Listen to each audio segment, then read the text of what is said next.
Before we begin, if you haven't listened to our last two episodes on Morris K. Jessup and Carlos Allende, those are a good place to start. Also, there's some material in this episode that's not for kids. It's not for adults, if I'm honest, but just a warning that when we get to Preston Nichols' deprogramming techniques, you may want to make sure you're not playing it around anyone easily disturbed.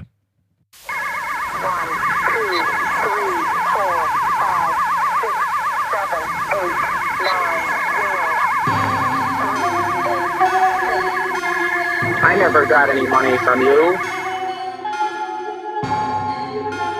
UFO might just as well stand for unprecedented financial opportunity. Be normal. This is The Saucer Life, a podcast in which we examine concepts, events, or people orbiting the world of flying saucers. Few preconceptions, snark when justified, no belief, no debunking.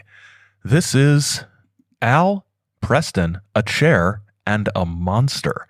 And this is the final installment of our fairly epic trek through the world of the Philadelphia experiment and all the things that sort of led to that and all the things that are spinning out of it. Maybe not all the things that are spinning out of it. Had to make some actually not tough choices about what not to include. This gets wild and out of hand, and some of these things need to be restrained a little bit. So let's all hold on and enjoy the ride to a place called Montauk.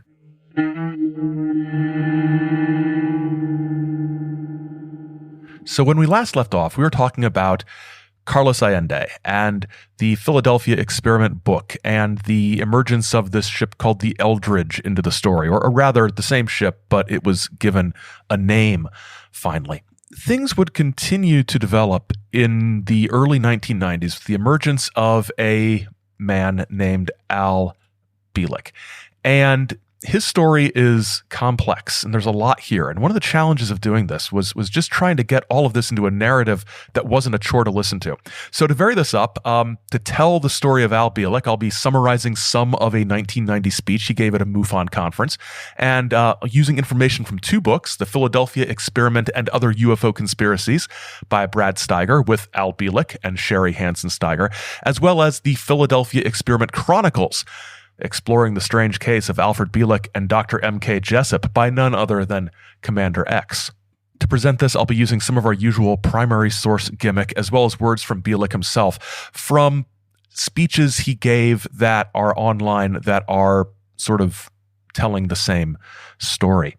I do want to be clear, we're going to be presenting the story as he presented it, and there are holes to poke, but we will poke them later. So here we go. Around 1989 or so, a figure emerged into the New Age conspiracy paranormal UFO scene named Alfred Bielek, or Al Bielek, as he was usually known.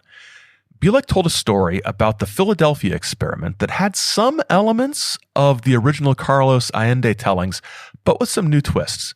And by the time we get to the mid-90s, he would be telling the story in numerous venues, on Coast to Coast AM with Art Bell, on The End of the Line with Jeff Rentz. And like I said, the version I'm relying on is a talk he gave at the 1990 MUFON conference that was transcribed and posted to various BBSs. He begins his story by talking about the science work being done in the 1930s at the University of Chicago, and also, and especially, the Institute of Advanced Studies at Princeton University.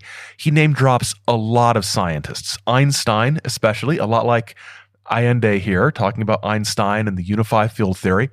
John von Neumann will play a big role going forward. He talks about Robert Oppenheimer and David Hilbert, who was a mathematician who Bielek says theorized about multiple universes. And then Tesla shows up, because of course he does. And in telling his story, and it's remarkably similar whether it's this MUFON speech I'm using as a basis for this narrative or on Art Bell or whatever, Bielek will be telling his story and then sort of go off on a tangent. And so he goes off on a tangent about Tesla. And it's mostly a standard account of Tesla's accomplishments, the AC versus DC electrical transmission standard fight with Edison, Westinghouse, and things like that. I mean, almost standard. He does throw in some other stuff about Tesla, like this. In 1899, Tesla went to Colorado Springs to do a lot of research, and in this period of the research, he was dabbling into very basic ideas of research involving very high-powered electricity, electrical bolts, the Tesla coil, if you will. He was there 2 years. He made some press announcements. One of them, in 1899, was that he had been in contact with some people off planet Earth, ETs, if you will, in our modern terminology. The press took a great note of it, and the scientific colleagues took a very dim view of it at the time. That was not a popular subject. They thought he was a little bit around the bend, perhaps, which they thought very much he was later, a couple decades later. But he stuck to his guns. Now, to be clear, this is one of those stories that has a basis in fact, that Tesla thought he was being contacted, not that he necessarily was, mind you. And that sort of thing makes Tesla a very useful figure for people who need a mad scientist to add to their conspiracy theory. And what Tesla actually wrote is interesting. And yes, I realize I am doing the Al Bielek thing of breaking off from my own narrative to talk about something tangential. But I love Tesla's sort of description of what he experienced. Even now, at times, I can vividly recall the incident and see my apparatus as though it were actually before me. My first observations positively terrified me, as there was present in them something mysterious, not to say supernatural, and I was alone in my laboratory at night. But at that time, the idea of these disturbances being intelligently controlled signals did not yet present itself to me. It was some time afterward when the thought flashed upon my mind that the disturbances I had observed might be due to an intelligent control. Although I could not decipher their meaning, it was impossible for me to think of them as having been entirely accidental. The feeling is constantly growing on me that I had been the first to hear the greeting of one planet to another. Of course, this experience sometimes gets sort of twisted into, in 1899, Tesla made contact with aliens on Mars. As you'll see, that's kind of what's going to happen here. But anyway, back to the story. So Tesla is placed in charge of the Philadelphia experiment by President Roosevelt in 1933. Yes, 1933, not 1943. Tests in 1936 were partially successful at producing invisibility. And at this point in the talk, Bielek goes into the supposed history of the Philadelphia experiment film.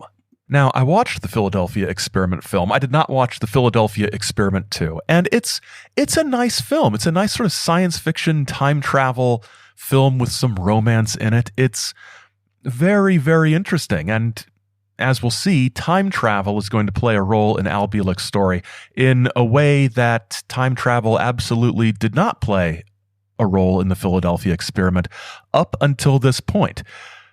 As we're going to see, I'm not suggesting that Bielek took everything about what he was talking about from the Philadelphia experiment film, but the time travel element is interesting. But why would there be a film that tells the secrets of the Philadelphia experiment? Wouldn't the government have tried to suppress this?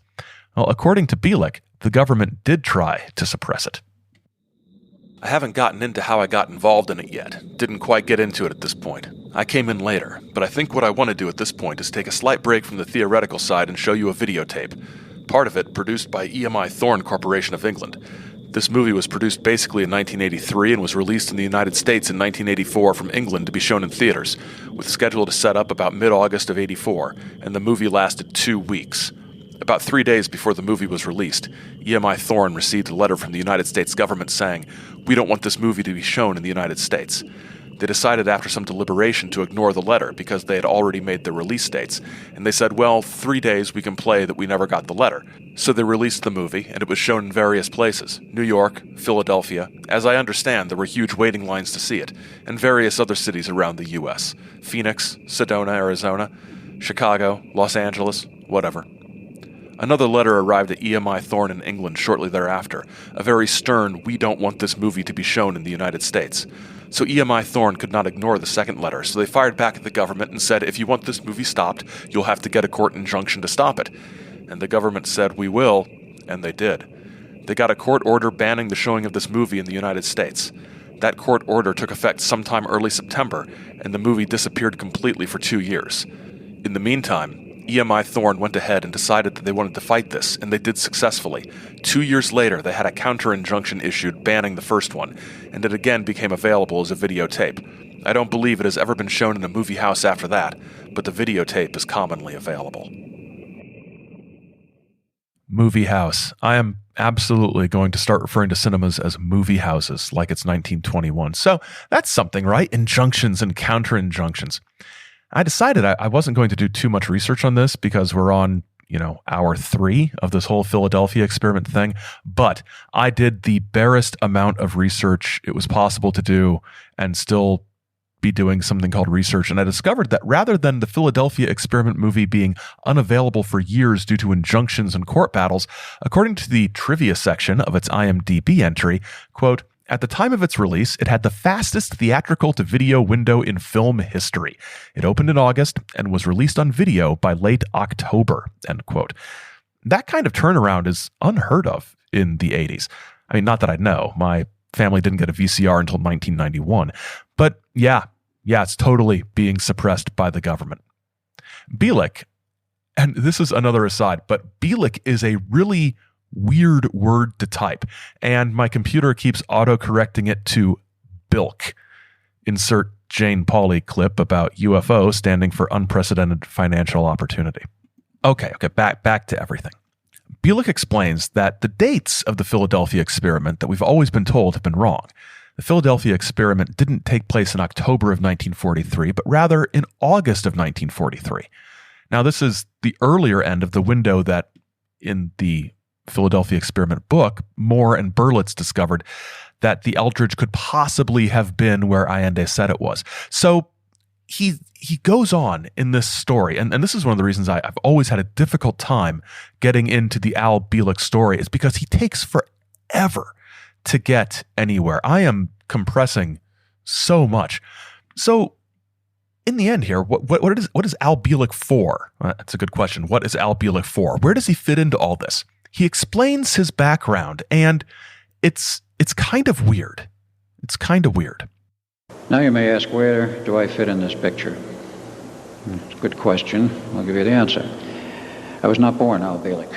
I was born Edward Cameron in 1916, 4th of August, son of Alexander Duncan Cameron Sr., who was a Navy man at that time, had a career as a Navy man. We don't know when he joined the Navy because those records have disappeared.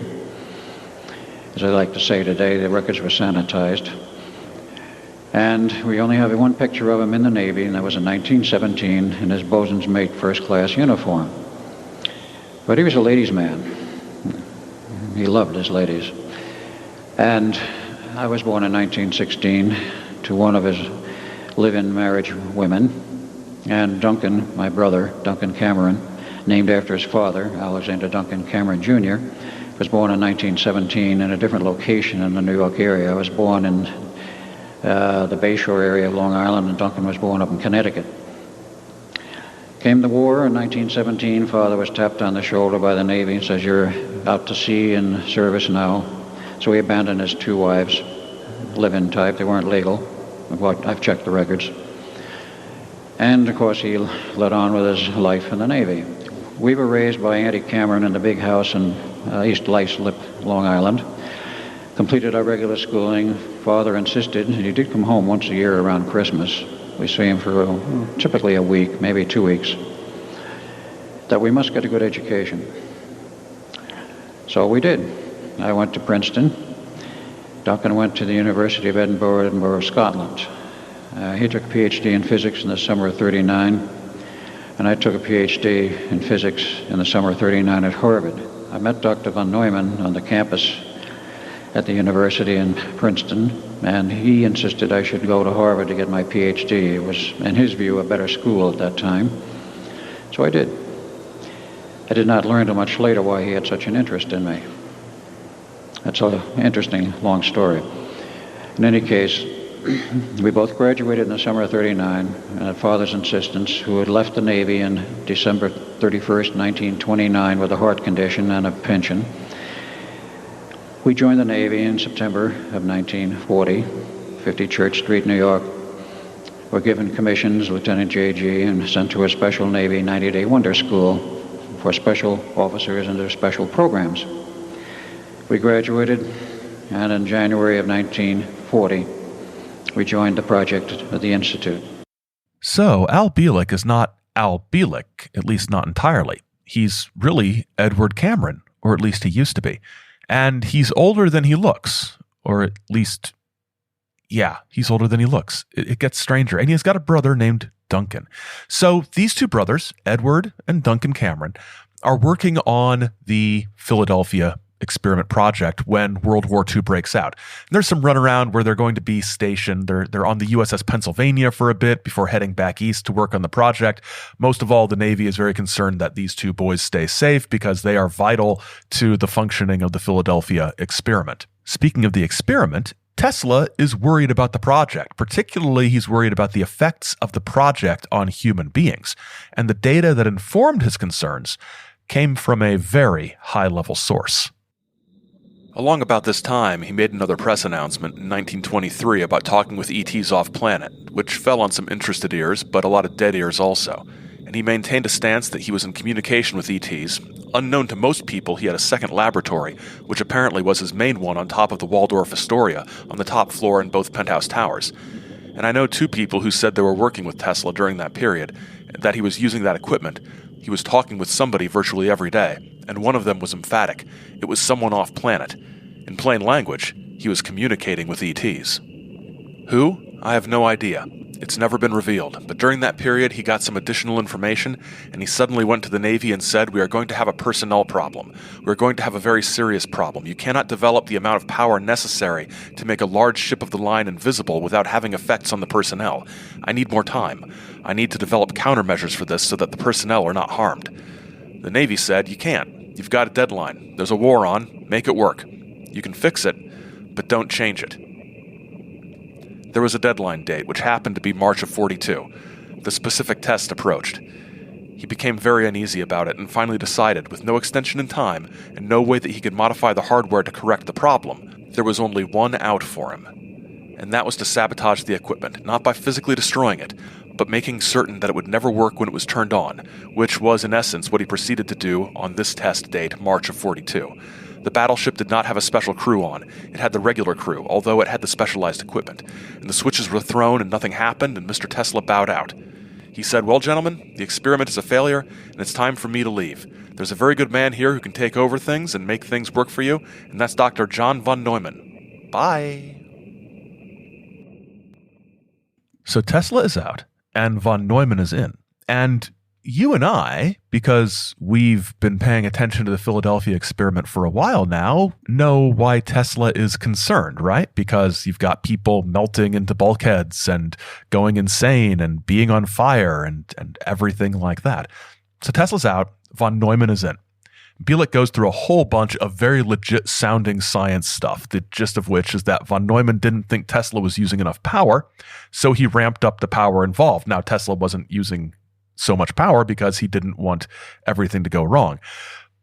Von Neumann doesn't have those concerns. So it's August 12th, 1943, and they throw the switch. I like to imagine it was all activated by a big cartoony lever. There was a blue flash, and the Eldridge vanished. And Bielek describes what happened next. When the ship disappeared, and I'll finish out the story now, when the ship disappeared, we, of course, Duncan and I were in the control room, and we knew within about 30 seconds something was very wrong. We tried to shut the equipment off. We went for the main power switches. They were frozen. We couldn't budge them.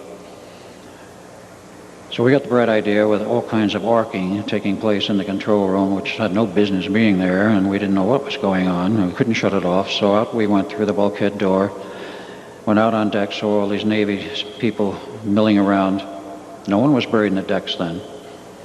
We got the bright idea, jump overboard and swim ashore. Well, at that point, with the fields on, you could not see anything beyond the railing of the ship. Nevertheless, we jumped overboard, expecting to hit the water in the bay. We did not. We started falling and falling and falling, and eventually wound up standing on dry land at night with our backs to what was obviously a military fence, a chain link fence, and suddenly a bright light overhead. There was a searchlight on a helicopter, but we knew nothing about helicopters in those days because in 43 they were almost a toy. Sikorsky was still working on perfecting them for the military. Nonetheless, this bright light beamed down on us, blinding really. MPs came out of nowhere, grabbed us, took us to a building. We got on an elevator and went down several levels. The elevator door opens and we're met by an elderly gentleman with white hair, a civilian. Everyone else down there seemed to be military. And he said to us, "Welcome, gentlemen, I've been waiting for you. I'm Dr. John von Neumann." We looked at him and said, "You're who?" He said, "You're Dr. John von Neumann." We were still quite dazed, frankly. He said, "You couldn't be. We left him an hour ago and he's a much younger man." I said, "I'm sorry. I am the same von Neumann you knew 40 years ago. You're no longer in 1943. You're in 1983. And you're at Montauk, Long Island, part of the Phoenix Project. Welcome." Well, we thought he was nuts. Well, we were there about 12 hours total. We found out later we arrived about 2 a.m. in the morning of the 12th of August, 83. And they gave us the cook's tour. Huge computers, computer control systems, hard disk drives, control systems, graphic displays, color TV, large screen, and all kinds of electronic equipment, none of which existed in 43. Then we sat down and started to watch TV. Well, you see advertisements for 747 jets and discussions about man and the moon, and a couple of views of modern superhighways and the gigantic traffic jams. We soon got the idea that something was drastically wrong, and we finally had to accept what he told us. Then he sprung it on us. "Well, gentlemen, you're going to have to go back to the Eldridge." "Oh, just how are we going to do that?" "Well, we'll send you back." "And how are we going to do that?" "Very simple. We control space and time here from this project. We can send you anywhere as we want at any time we want." So they sent us back, and the instructions were to smash the equipment on the Eldridge because it had enough fuel in the generators to run 30 days if something didn't break down first, and it had built and was within what is called a hyperspace bubble, which was growing. And the two experiments, 43 and 83, both 12th August, had locked up and pulled the ship out of the harbor of Philadelphia and in this hyperspace bubble. So, just to keep track, during the Philadelphia experiment, Edward Cameron and his brother Duncan jump overboard, they jump off the ship, and travel from August 12, 1943 to August 12, 1983. There they meet the doctor in charge of the project, John von Neumann, who's still very old, or is very old at that point, and this man tells them they have to go back in time and smash up all the equipment to make sure that everything is okay. Got that? Because it only gets weirder from here. Now, it turns out there had been an unexpected visitor during the experiment, and this is Al Bielek talking to Brad Steiger in Steiger's book, The Philadelphia Experiment and Other UFO Conspiracies. August 4th and August 12th, we had sighted UFOs hovering over the Eldridge. Well, a UFO was sucked along with us to Montauk, and it was dismantled there.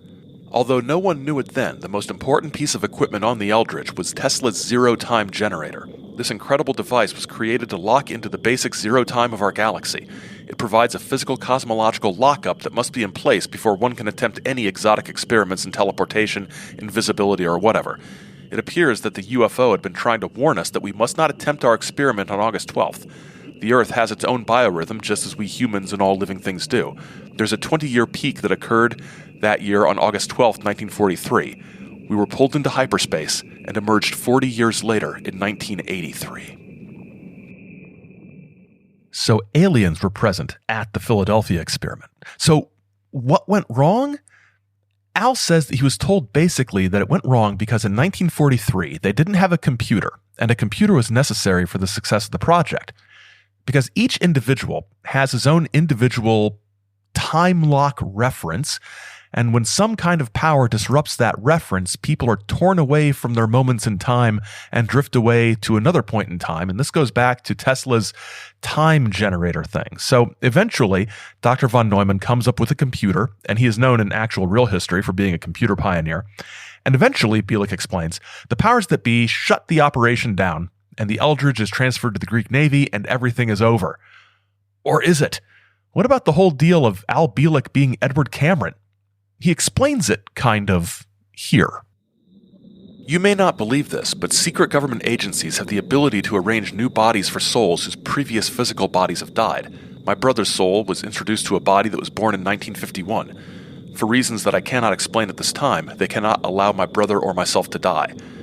It was arranged that I should have the body and background of Alfred Bielek, born in 1927.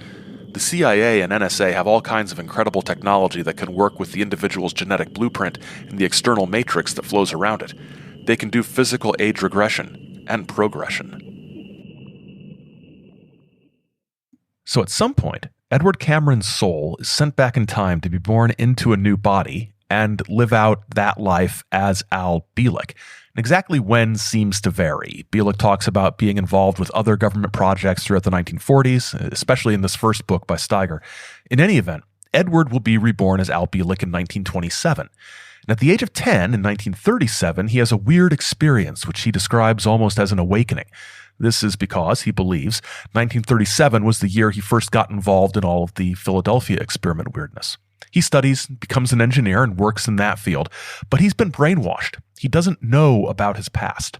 He does learn eventually that his brother Duncan will return to 1983, but he became unmoored from his time reference point, and he ages rapidly, dying within days. Fortunately, his soul is transmitted back in time, and he's reborn in 1951, and we'll be hearing more about Duncan Cameron in a little while. Bielek's brainwashing was fairly thorough, though, he claims. And it's been a horrendous waste, I would say, of a career of knowledge I once had. Pieces of it came back at times, but the basic personality remains quite stably as Al Bielek, and the memories of Edward A. Cameron flit in and out. But they're mostly there now, particularly the earlier years, up to and through the experiment. From 43 to 47, a good part of it is blank. I don't know what else happened, except I know that in 47 they decided that I was no longer useful. In fact, I had to be gotten rid of. So that's basically the story of what happened. So he was brainwashed and doesn't remember anything. But according to this Steiger book, which came out in 90, he said he began researching the Philadelphia experiment in the 1960s, but didn't realize at the time there was a personal connection involved. He becomes acquainted with Ivan Sanderson, who knew Morris K. Jessup and was involved in the whole Morris K. Jessup thing. And later on, he meets some other people who take him up to Montauk, where he starts to have some memories break through when he's there at Long Island. And along about 1985, I was invited, after I became an engineer, I went through school, I was invited to come visit with Preston Nichols on the island, and I went there in August of 85, and we went to Montauk. For the first time, he thought, we were all exposed to this base with its buried projects, unbelievably bad vibrations there. But on my second visit to the same location in May of 86, where we documented it, and those photos I'll show you tomorrow night, my memory started to come back of being involved in the Phoenix Project as Al Bielek. And later on, in 88, it happened to be January, on a Saturday night on HBO, they were showing the movie, The Philadelphia Experiment, which I had not seen prior, or the actual movie in 84. And that jogged my memory enormously that night, so that I started to remember the Philadelphia experiment and the fact that I was involved. From that point on, as history, recovering more memories and more data, and eventually going public. We'll get to Preston Nichols and the Phoenix Project in a bit, but one thing I want to make an observation about, and I think I'm correct on this, is that in later tellings, when I've heard Al tell a story on Coast to Coast or shows like that, he doesn't go into the fact that he had been researching this since the 1960s. He doesn't really talk about that.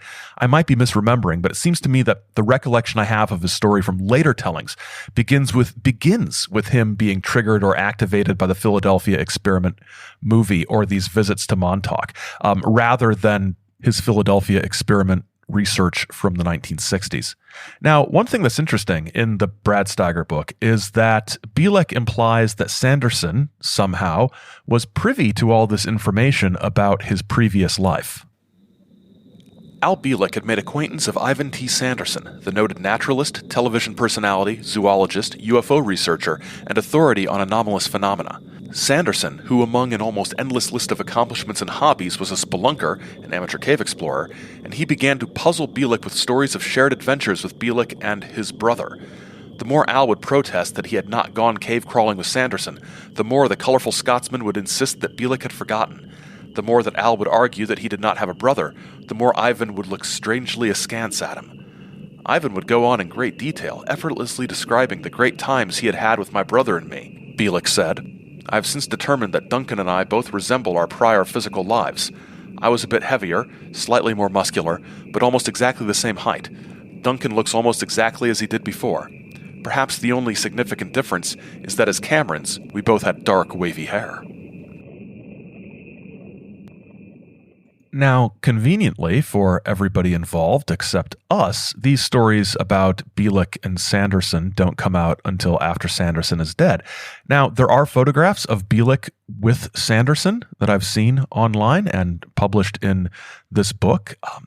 I think what that proves, if it proves anything, is that Bielek had a long-standing interest in the Philadelphia experiment before he gets involved in claiming he was part of the Philadelphia experiment. So this book by Steiger goes into more detail on alien conspiracies and cover-ups that are connected with the Philadelphia experiment, and a lot of it is very similar to what we see throughout the 1980s and 1990s. It's very conspiratorial, very tied into what people like John Lear and Bill Cooper and Bill English were talking about, but there are some quirks. The Philadelphia experiment, according to Bielek, had ripped a hole in hyperspace 40 years wide, and that is such an evocatively sci-fi phrase, 40 years wide. The whole Philadelphia experiment was set up by an alien group that had met with President Franklin Delano Roosevelt in 1934. Yes, FDR met with aliens somewhere in the mid-Pacific. I believe it was on board the Pennsylvania. He signed an agreement that would exchange alien technology in return for certain planetary privileges. The treaty was made with a group that I'll just label the K group. These aliens can pass for human, although their skin tends to have a slight greenish tint. Because of this tendency, they often bleach their epidermis white in order to pass among us as human beings. In the interests of time and my blood pressure, I think I will just leave alone Bielek's notion that in order to pass as human, the aliens had to appear white. Just leave that there. But also, golly, he sure knows a lot about the aliens for somebody who earlier that same year, claimed he didn't know much about the aliens. He didn't know who they were or anything like that. But now he knows a whole lot. He knows that this meeting had been arranged by Tesla, since Tesla had been in contact with the aliens since the 1920s and even earlier. And immediately after this agreement took place, we began to see enormous scientific benefits from our new alien partners. Overall, Bielek has some pretty detailed information about what's going on with our potential alien overlords. Al Bielek is of the opinion that the alien group known as the Greys are not as hostile toward humankind as other UFO researchers might have us believe. I think the Grey aliens are really pawns of a species of reptilian entities from Orion, he states. I believe that the reptilians plan to take over the governments of Earth, possibly enslave humankind, and wipe out the Greys. Although Bielek feels that a one-world government on Earth is inevitable if the planet is to survive, he certainly does not wish despotic reptilians to be in charge. The Galactic Council also wishes our planet to exist peacefully under one banner of international brotherhood and sisterhood, with all nations receiving equality and respect. But the reptilians from Orion want to run the whole show. It certainly is getting a little out of hand, and by 1994, this story would expand even further. A new book about the Philadelphia experiment comes out, this one from Commander X. It's called The Philadelphia Experiment Chronicles, as I said at the beginning of the show. And here we learned how the Philadelphia experiment transitioned into something different called the Phoenix Project, beginning in 1947. And we start to see hints of interdimensional stuff. Headline: Phoenix Project enabled invasion of the Greys. Now, if you want a little history of UFOs and the problems with ETs at the present time, a mass invasion took place, which Cooper has mentioned. There was a massive invasion of the Greys during the period in the early 50s onward. The invasion is over because they're already here. The indications are that they came from another space-time continuum, a reality other than the one we consider as our universe. They had to have a way of getting in massive numbers. This was their way. This entire project, the two coupling together, as I view it now today with the data I have, was generated for the specific purpose of creating a hole in space-time to allow a massive invasion of Earth into our reality, into our system. That took a great deal of knowledge and a great deal of control by extraterrestrial intelligences. To my knowledge, there are no ETs involved in the functioning of the Philadelphia experiment. There were a great many involved in the functioning of the Phoenix Project. The basic technology that we had was inadequate. That was the function of Montauk. And and it took a group of aliens that worked there for 10 years converting their technological data to our IBM 360 formats because we didn't have computers in those days that could handle it, other than by manual conversion. They did it. Commander X then introduces us to a woman named Helga, who claims that her father was one of the scientists who worked on the Philadelphia experiment. She tells us how she and Al Bielek traveled to Montauk, New York, and met a man named Preston Nichols, as well as Duncan Cameron, Al's supposed half-brother, which dovetails into Al's telling about how he went to Montauk and met these people, and then memories start flooding back. And according to Helga, they have a very interesting story to tell. During my trip, I was introduced to Preston Nichols, who worked there as a scientist in the now totally dismantled labs and in the radar building. There was also Al Bielek's half-brother, Duncan Cameron, who is a great psychic with the most extraordinary capabilities in mind control known to mankind. As part of the Philadelphia experiment, Duncan, by using his extraordinary psychic powers, not only created physical manifestations, but was able to transport solid objects to distant locations. He even materialized a 25-foot-tall monster that couldn't be stopped once created, eventually destroying numerous structures throughout the area.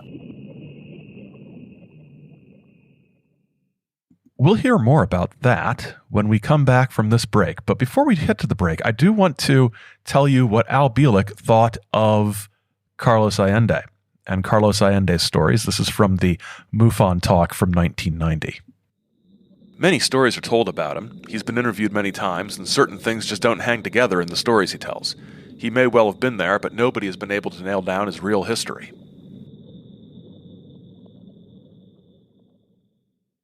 I mean, that's not wrong, but I have a feeling that Al Bielek is the last person who should be calling out anybody for having an unbelievable story that doesn't hang together and whose history doesn't quite make sense. We'll be looking more at Al Bielek's history after the break and digging into this Project Phoenix and more with Montauk.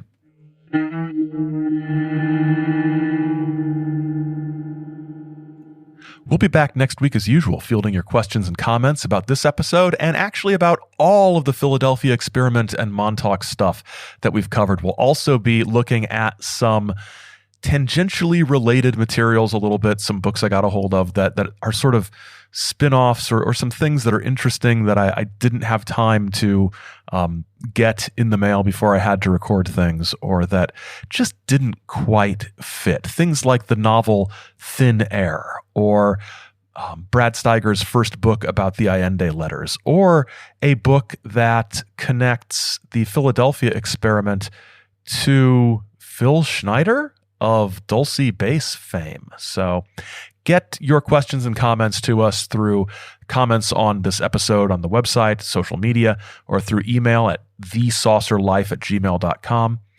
We're on Twitter and Facebook and everything at Saucer Life. And on the next regular episode, we're going to be looking at a figure from the earlier part of the 20th century whose work would have an influence on some aspects of the saucer lives that we know and love, and that man is William Dudley Pelley. We've mentioned him here and there before. You might be familiar with him from other areas, but we're going to get a little more history-ish next time, looking deeper into the early 20th century and some of the political and also spiritual aspects of what would underlie some UFO thought later on.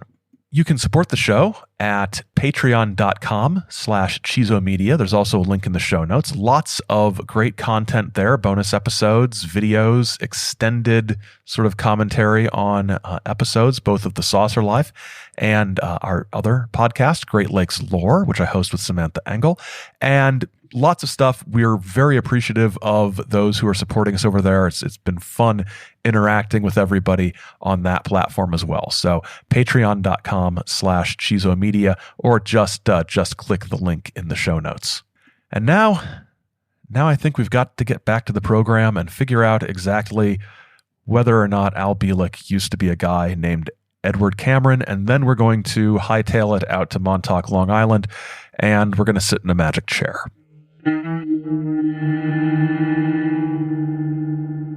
All right, a little more on Al Bielek, in addition to his travels through time, his soul traveling through time to various places, he visited some other points on the time stream in the far future and also out in space. Here's Al talking about going to Alpha Centauri, or Alpha Centauri 1. Let's be accurate. Arrived there not knowing what was happening, or why I was there, or what had really happened. At this point, I was not, shall we say, properly educated to portals and their capability for taking you and transporting you from point A to point B, which could be on the other side of the universe in almost zero time. But in any case, I arrived at Alpha Centauri 1, and I was greeted by a group of humanoid-looking aliens. I knew they were aliens, but they had a more or less human appearance. What was the more part and what was the less part? Well, the more part was that they had a head, 2 hands, 2 arms, 2 legs, a torso, and ran just about 6 foot. Mm-hmm. The general body appearance, if you covered their face, would pass for human, except the skin where it was exposed was mottled in a strange way, and they had no hair. What color was their skin? Skin color was, as I remember it now, it was sort of a mixture of yellowish and whitish. It was like it was in patches, a patch of white, a patch of yellow. I don't know why he didn't talk about this in the books he wrote or in his MUFON talk. That would have been way more interesting, especially for a MUFON talk, than a lot of the things he talked about. Maybe those particular memories hadn't been unlocked yet, but maybe I'm just being cynical. He also went to the year 2137, which doesn't sound that great, to be honest. Here, an interviewer asks Al about his journey there and the implications of the 6 weeks he spent in 2137 for mankind, or humankind, or people on Earth. All of us. What is the implication of the 6 weeks there? Detail, there's not a great deal of detail I can recall on that, other than the fact that I was in a hospital bed for 4 weeks and in the hospital itself for another 2 weeks, with Duncan in a bed adjacent to me. And this, of course, is after we jumped off the Eldridge. And the first 4 weeks basically was physically recovering from the damage which had occurred, which were, at that time, little was known about this problem, but it is known now. If you go out into space or even a hyperspace, there are all kinds of radiations out there which can be highly damaging to the body. And that's exactly what happened to us. We had no protective suits on, no protective clothing, and when we arrived in 2137, as they told us, we were in pretty bad physical shape, that we had been severely burned in our trip through hyperspace, space, or whatever the term was they used. Sounds rough. You go all the way to the future and you end up in a hospital room. Were the hospital rooms at least nice and well appointed or whatever?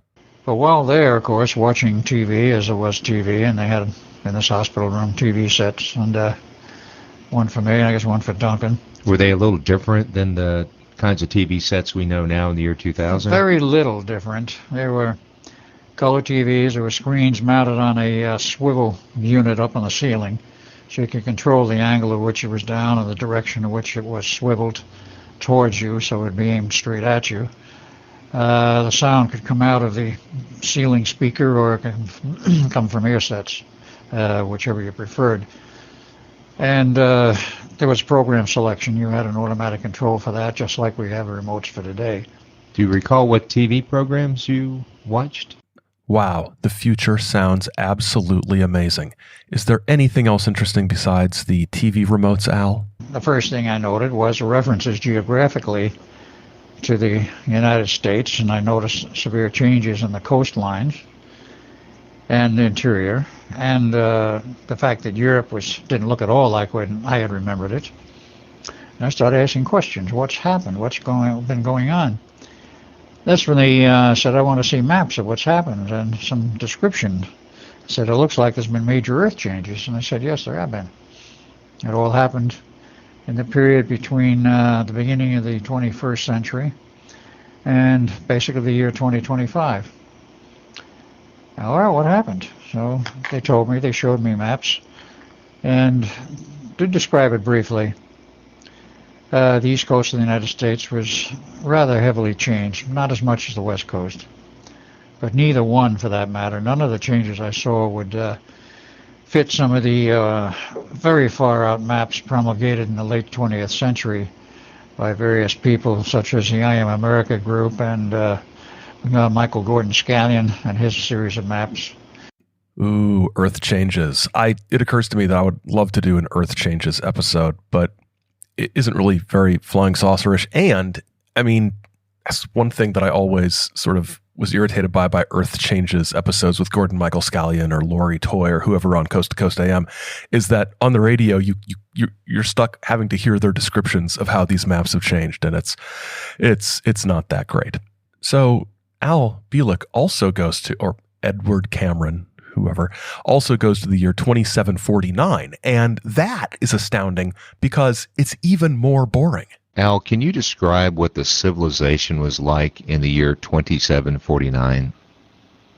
What I saw of this civilization was a highly advanced civilization and technologically. We had floating cities, we had ground-based cities. The floating ones are anti-gravity type flotation. 2,100, 2,200 stories, like the cities are 2.5 miles high. And in retrospect, I have looked at that and it says, now how the blazes, with any of the materials that we know in the 20th century, how could they build anything that would sustain that kind of weight from the stories above it? And of course, it was explained to me at that time in the 28th century that it was very easy to explain because they had had full control over anti-gravity and multiple systems of anti-gravity in which they built platforms of every 300 floors approximately. And they would relieve the strain of the pressure from above with an anti-gravity reverse system so that the pressure from above disappeared. So that each section only had to support its own weight, and they kept adding sections as they built this city up to 2,100, 2,200 stories. And in addition, if they wanted the city to be a floating city, it was a floating city. So who is Al Bielek? What is the deal with this guy? Well, following a tip from a listener, the ever-informative Brian, I found an archived copy of a website that's no longer active, but it is the descriptively named Bielek-debunked.com. There's not a lot of room for ambiguity there. And while I'm going to relay this information to you, I can't take credit for finding it. We're going to be poking some holes in his story a little bit. We're not going into a huge amount of detail. But in our hole poking, we are standing on the shoulders of giants, or at least looking at a website that did some good detective work. Better detective work than I'd do. I mean, they talked on the phone to people. I almost never do that. So hats off to anyone committed enough to an investigation to pick up a phone. They're heroes, everyone.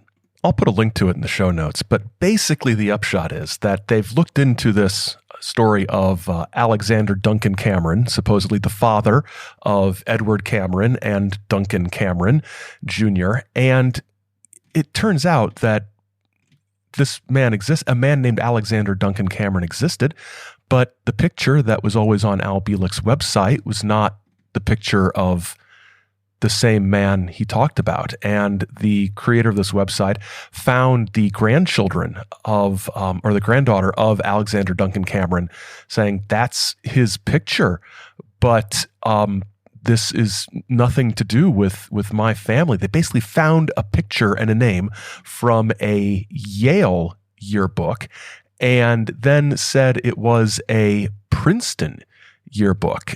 It's crazy and it's weird, but basically it's all a fabrication. There's also some interviews with people who worked with Al Bielek in the past and said he was always interested in this stuff. He did do a lot of work and investigation with the Psychotronics, U.S. Psychotronics Association, which is how he came into contact with this Preston Nichols fellow.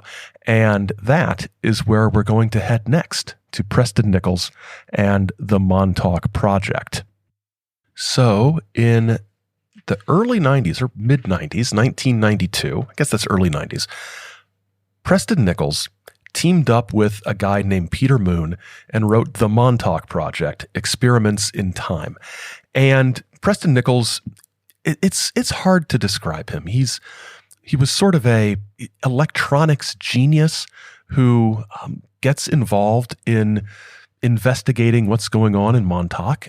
and at Camp Hero, the supposed place where Bielek comes back to, he'd already known Bielek through the U.S. Psychotronics Association, which is an organization that was interested in, as far as I can tell, mind control technology and using machines to control the mind or influence the mind and things like that. So there would be a trilogy of books, the Montauk Project, Experiments in Time, Montauk Revisited, Adventures in Synchronicity, and Pyramids of Montauk, Explorations in Consciousness. These all come out between 92 and 95 or 96 or so, and they get progressively weirder. And initially, I had thought to go through these books in detail, but they're so weird and they're so bizarre and so dense, and they do get very far afield from the Philadelphia experiment that I think we can sort of hit some highlights of them with some sound clips from the various videos and documentaries that are around and get a good idea of what might be going on with some interesting side trips here or there to ancient times and time travel and things like that. So things begin with a foreword by Peter Moon. It's hard to tell sometimes who's writing which part of the book. Sometimes they label it clearly, sometimes they don't. But there is a guide to the reader. And this is Peter Moon, I see at the top of the page. And it has an interesting, I would call it a disclaimer, but I think Peter Moon would probably describe it as an exploration into the nature of evidence. Some of the data you'll read in this book can be considered as soft facts. Soft facts are not untrue, they are just not backed up by irrefutable documentation. A hard fact would be documentation or hard physical evidence that could stand up to scrutiny. By the nature of the subject matter and security considerations, hard facts about the Montauk Project have been very difficult to obtain. There's also an area between soft and hard facts, which can be termed gray facts. These would be very plausible, but not as easily provable as hard facts.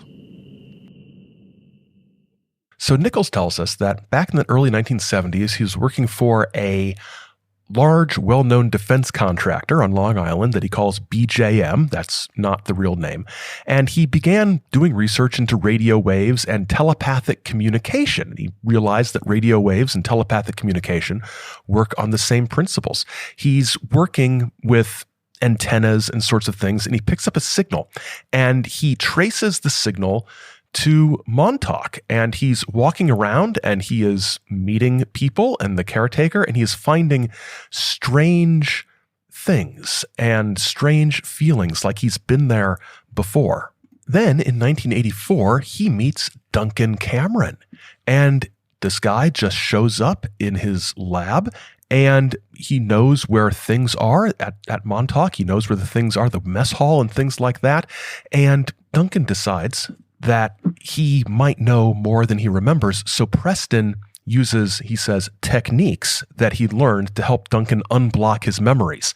And a lot of information comes out. Many different things were revealed until finally a shocking program came straight to the awareness of Duncan's conscious mind.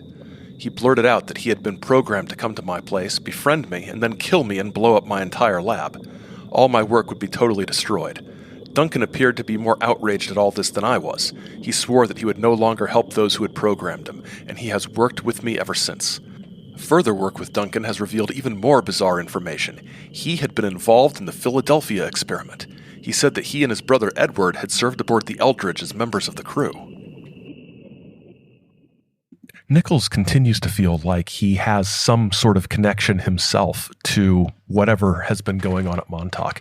And he follows some instincts into an office, and it turns out it was his office from 1971 when he was a director of the project. And as he unlocks more memories and as he learns more about this, he realizes that this Montauk project was designed to really do all kinds of things. It's all over the place. There's time travel involved. There's interdimensional travel involved. There's jumping between different time tracks. There's going to be mind control involved in some ways.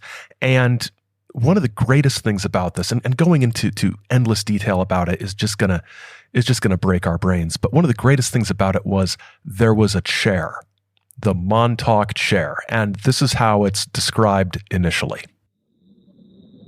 Inside that building, they had a chair inside a shielded room. First, they'd sit someone in the chair. This was usually Duncan Cameron. Then they would open and close the door to determine how much UHF microwave energy was getting into the room. All this was being done while the antenna was rotated and focused to a point in front of the building.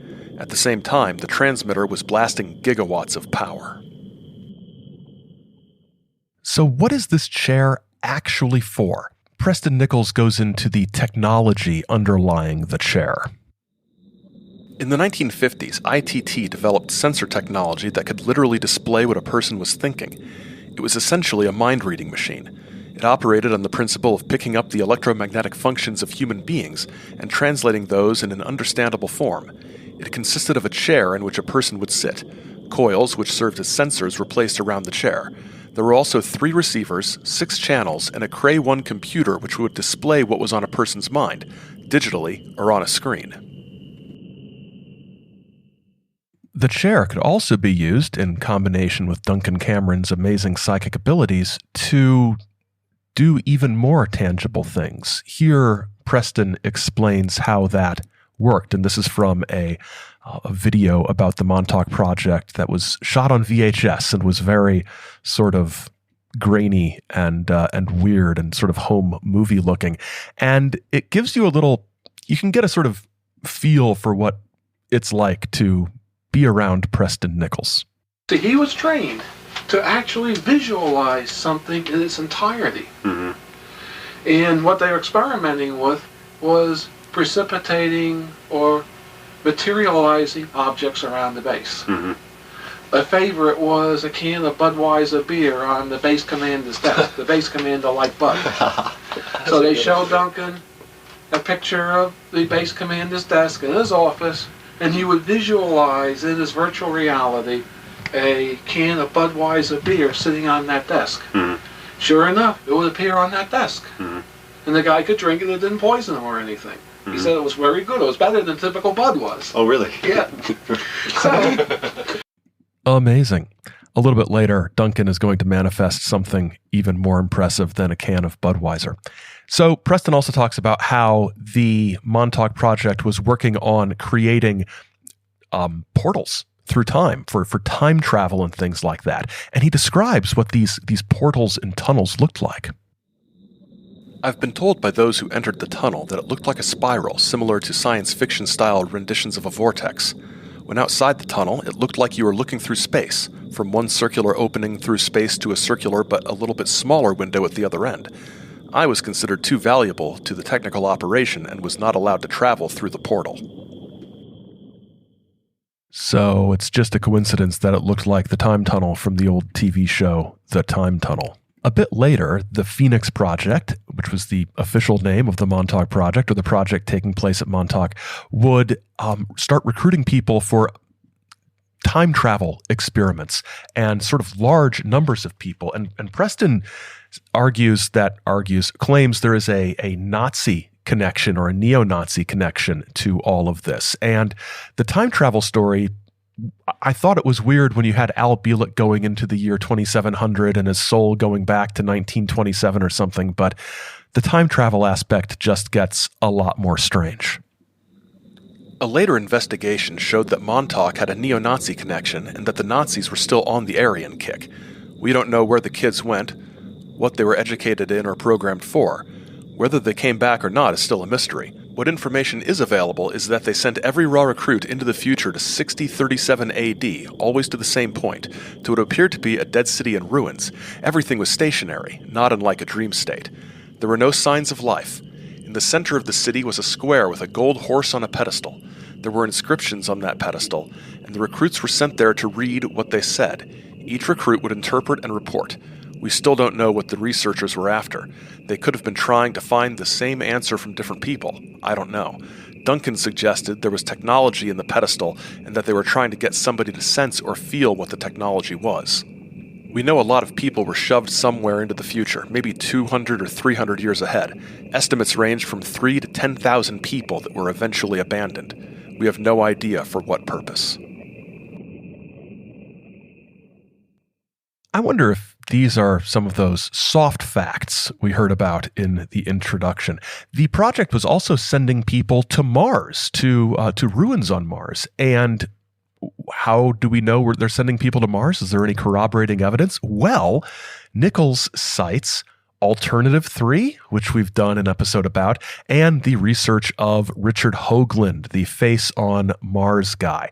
And just this little bit here, he talks about Alternative 3, and it is just astounding in its lack of thoroughness and or accuracy. It is not my cause to prove that a colony exists or did exist on Mars. I have included this information so that the reader will understand there is an entire scenario concerning Mars that is separate from my story. Those who are interested can investigate Hoagland's Mars or Alternative 3 for themselves. It is interesting to note, however, that the documentary entitled Alternative 3 was shown on a San Francisco TV station sometime around the late 70s. A story has proliferated since that time that the FCC threatened to revoke the station's broadcasting license if it were shown again. It wasn't shown again. If you haven't listened to our episode about Alternative 3 from a couple years back, please do so for a wider vision of why that statement is a very incomplete story of the Alternative 3 documentary. It was, as you know, a television drama from Britain. It was a mockumentary April Fool's Day style prank. So we are now up to 1983 in the history of the Montauk Project, and it's August 5th, 1983.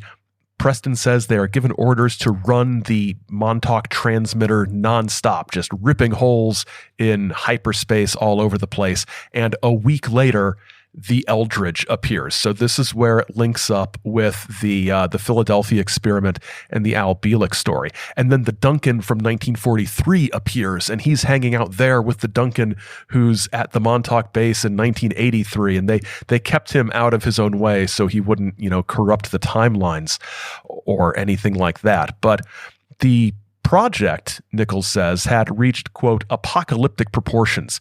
Natural laws were being violated, and it seemed everyone involved felt uncomfortable. So Nichols and 3 other colleagues, including Duncan, decide to wreck the whole place and bring it down. And the way they're going to do it is with the chair. So when Duncan was in the chair and somebody approached him saying, "The time is now," this is what happened. At this moment, he let loose a monster from his subconscious, and the transmitter actually portrayed a hairy monster. It was big, hairy, hungry, and nasty. But it didn't appear underground at the null point. It showed up somewhere on the base. It would eat anything it could find, and it smashed everything in sight. Several different people saw it, but almost everyone described a different beast. It was either 9 feet tall or 30 feet tall, depending on who saw it. I personally believe it was about 9 or 10 feet in height. Fright does strange things to people, and no one was sure of what the exact physical constitution of this monster was. No one was in any frame of mind to calmly and collectively analyze its exact nature. This is probably one of my favorite things about this entire story of all of this. It's just manifesting this monster that then rampages through the base, wrecking everything. Inside, they wreck all the machinery. They're trying to make sure that none of this can ever be used again, and everything falls apart. The base was sealed up, and that's the end of it. Or is it? What else do we learn from the Montauk Project? Oh, we learn that Dr. John von Neumann did not die back in, I think, the late 50s when our history says he died. He's still alive. He was living under the name Dr. Reinhardt, which is hilarious because that is one of the names that was used in as a sort of cover for a scientist, I believe, in the Moore and Berlitz Philadelphia experiment book. They just sort of swiped that. There's this other little piece of information. At this writing, we are currently in a time loop. This loop extends from where the Montauk researchers penetrated into the past up to where they penetrated into the future.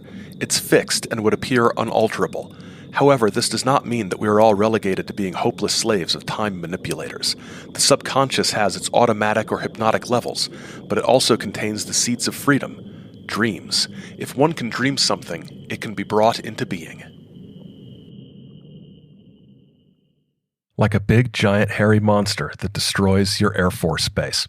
So that's basically it for that Montauk Project book, the initial one. The second book, Montauk Revisited, Adventures in Synchronicity, has a sizable chunk of introduction stuff by Peter Moon. He writes a lot more in this one and the third book than the first one.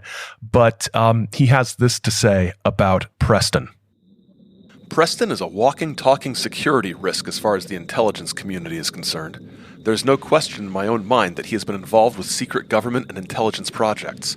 It's also obvious to anyone who knows him that he has been schooled in information that is beyond the boundaries of higher learning. Preston remembers studying textbooks and information that is privy only to those in secret sectors of the military-industrial complex. Though his only degree is a bachelor's in engineering, he estimates that he has obtained the equivalent of PhDs in physics, psychology, theology, and engineering. His opinions are most definitely sought after by prominent people in the scientific community.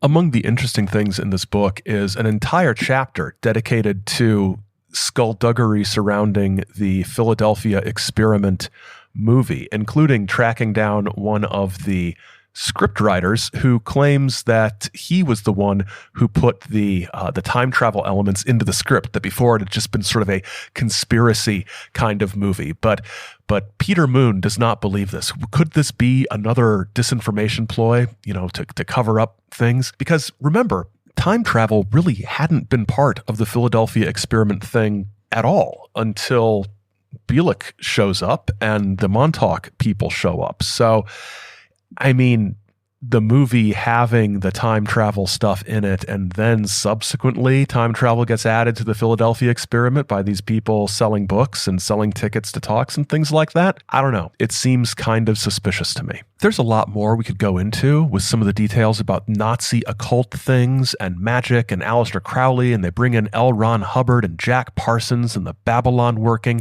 and the pyramids of Montauk matching up to pyramids in Egypt and pyramids on Mars, and they bring in the Montauk Native American group, and it's just a morass of weirdness that progressively takes us further and further away from the Philadelphia Experiment roots of all this. But there's one last thing I want to talk about, and that is, or those are, the Montauk boys.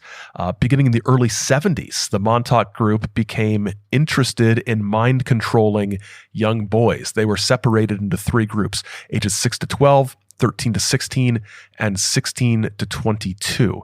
And some would go to the gray aliens for genetic experimentation. Others would be programmed and put back into society, sometimes with their original family, sometimes with a new family. So what were they being programmed for? The idea with these younger children was to have them assimilate into the population. They would be groomed to be normal pillars of society and would go to college and become lawyers, doctors, politicians, or whatever. These people are sleepers in the sense that when the secret government wants to activate them, they will be on call. They could be answerable on both a psychotronic, hypnotic basis or verbal command. The plan is to activate them when chaotic times come so that they can band together into vigilante squads and go after government enemies. Their instructions are not specific other than to go after anyone believed to be anti-government and to commit general destruction against anti-government groupings. There's also some details here, and this is in Montauk Revisited, the second book in the trilogy. The third book is the one that gets into all the really weird stuff. And this came out in 1994. But listen to this and think if it sounds like anything that might be current in today's conspiratorial environment. While the kids were being broken, rod-like antenna structures were placed in the room. I believe this was an alien device that was designed to pick up the patterns of fear and hopelessness. Someone was apparently recording these patterns. The boys that died were analyzed and had certain body parts removed. These body parts were significant because of the state they were in when the boys died at the height of fear. UFO folklore has it that the Gray Nation is very interested in our fear. It has been suggested that they harvest our fright.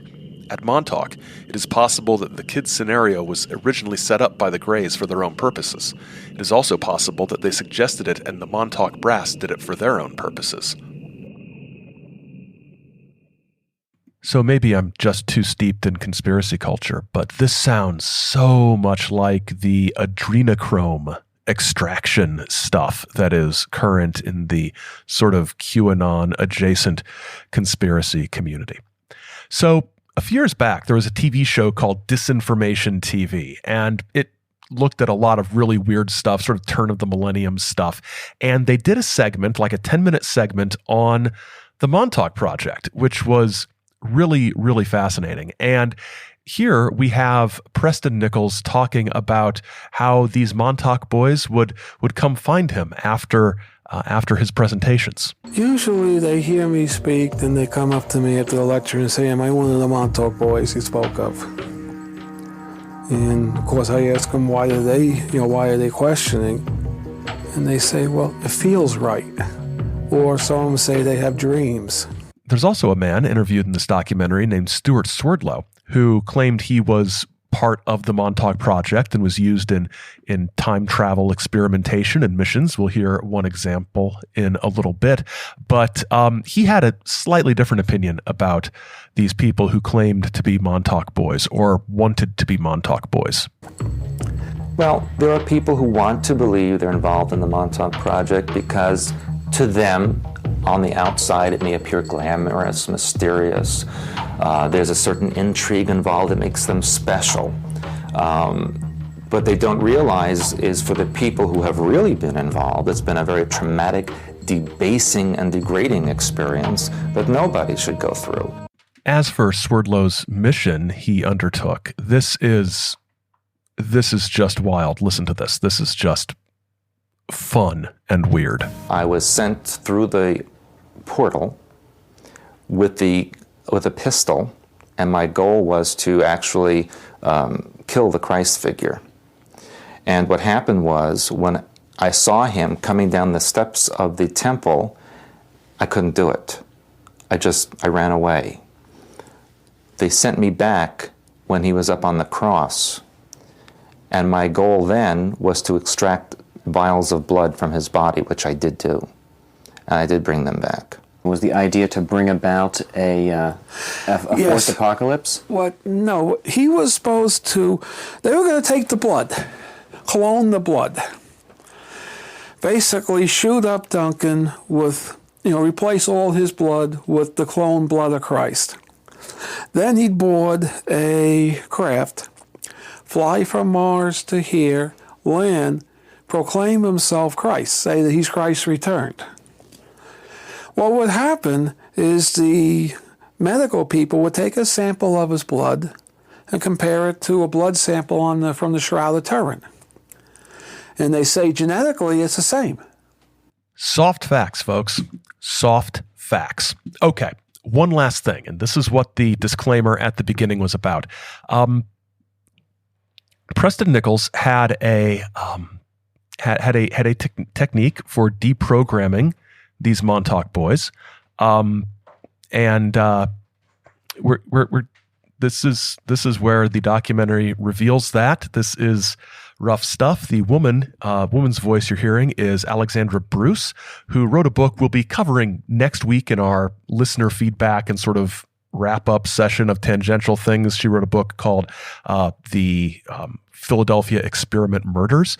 But here are Alexander Bruce and Preston Nichols, and you'll recognize their voices, and there's a narrator as well. I was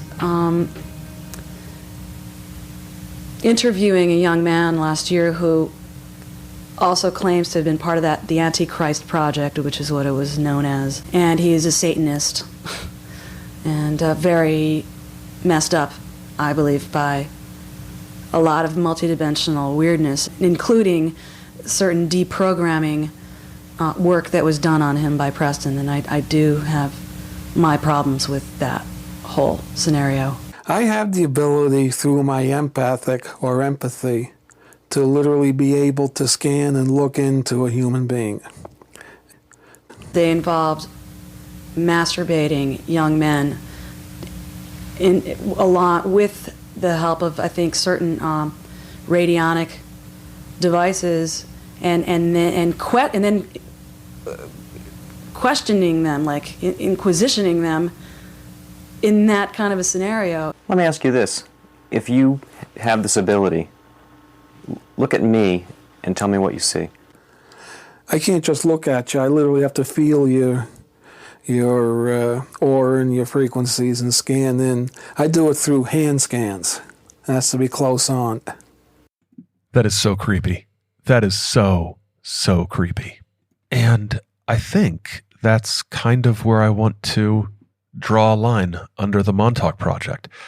Yes, there's a wealth of more things to talk about, but just to sort of sum up, Al Bielek died in 2011, Preston Nichols in 2018, and Duncan Cameron, and I'm not sure who Duncan Cameron really is. I tried to figure it out, but didn't figure out if he had a different name. Somebody out there will email me to correct me on that, I'm sure, but Duncan Cameron died in 2019. I've not heard any news of their souls being reborn, but I would not be at all surprised if someone in about 2041 shows up at a UFO convention claiming to be Edward Cameron in a new body. And so it will go forever. So what do we do with this? With all of this? I've been thinking about that a lot over the last couple months that I've been working on all of this material. And I think the issue of which parts are true and which aren't is kind of a blind alley. I do kind of like Keel's notion that Carl Allen got some things confused and wove a whole narrative around a misunderstanding about invisibility tricks and experimental ships. I am fairly convinced that Morris K. Jessup was a victim of depression and suicide, and I think that sometimes the conspiracy culture, with its emphasis on nothing being simple and nothing being straightforward, does a lot to erase things like mental illness and suicide and depression and things like that. And I'm not getting on a soapbox here. I'm really not. But looking into some of these topics too deeply for too long can affect you, not in any sort of spooky paranormal way, not the trickster, not anything like that. I think sometimes when you deal with these things, the darker side of this stuff, especially the mind control stuff, especially the dark political stuff, I think it can drag you down into a hole. These rabbit holes can become obsessions, and obsessions with dark, depressing stuff that you need to be careful. You need to be careful, and you need to take care of yourself, and you need to step back. There's a reason why I follow up, 2 weeks of millabs and abductions with a fun, pleasant Japanese contactee. It's fun. And what am I following this up with?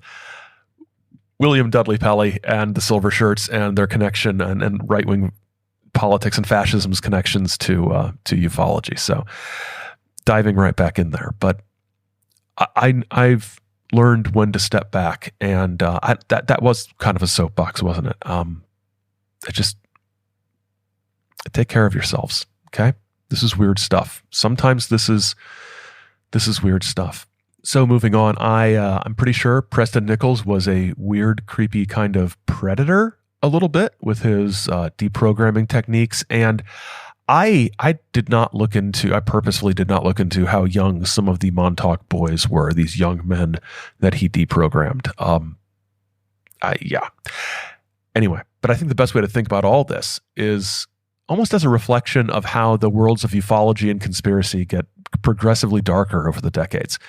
It's kind of hard to remember this has been a UFO story, all the way back to Jessup's marked up book and all the way through the talk of the Greys at Montauk and mind programming and things like that and torturing young boys to nourish aliens. It's been quite a journey, and it's hard to remember that this started off in a much more simple way. We go from an intriguing mystery about the Navy wanting copies of a strangely annotated book, and we end up with all of this.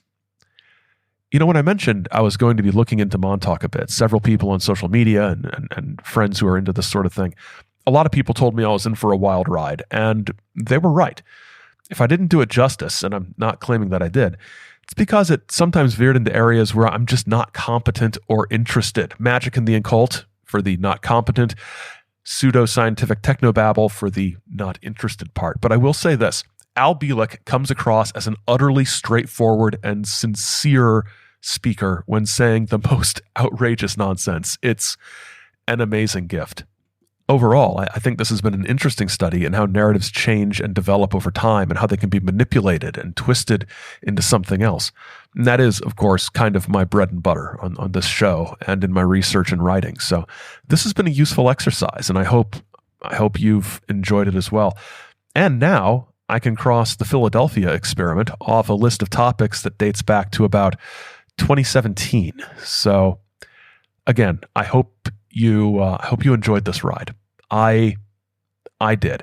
I enjoyed it. The one redeeming factor, and some of you have become fans just from my talking about her, is Mrs. P.J. Dowers' book Hoax and her whole involvement with Carl Allen, Carlos Allende, and somebody suggested that there needs to be more stories about her, and I was thinking this line of cozy mysteries.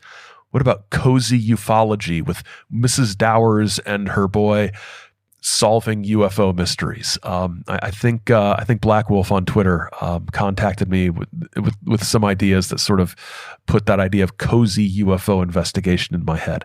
She is the most redeeming of all the factors that have come out of this, and I'm forever grateful that David Halperin wrote that review of her book that tipped me off to that. So anyway, I think this is a good place to close it.